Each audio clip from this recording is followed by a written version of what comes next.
Praise the lord. ఈరోజు దేవుని యొక్క వాగ్దానం, ఆయన సన్నిధిని జాగ్రత్తగా నుండి ఆయన మాట వినవలెను. నిర్గమకాండం 23వ అధ్యాయం 21వ వచనం. ప్రియులరా, మనము దేవుని సన్నిధిలో జాగ్రత్తగా ఉండి దేవుడు మనకి అనుగ్రహిస్తున్నటువంటి మాటలను జాగ్రత్తగా వినవలనని దేవుని వాక్యం సెలవిస్తుంది.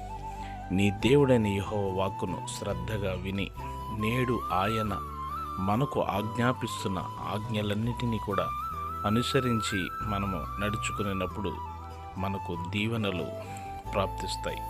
గనుక దేవుని సన్నిధికి వెళ్ళేవారు తమ ప్రవర్తనను జాగ్రత్తగా చూచుకుని వారై జాగ్రత్తగా ఉండి దేవుని మాటను విని దానిని గైకొని అనుసరించే వారిగా ఉండాలని దేవుని వాక్యం సెలవిస్తుంది. మీ కొరకు ప్రార్థించే దైవజనుడు యువరాజు రాస్తాను.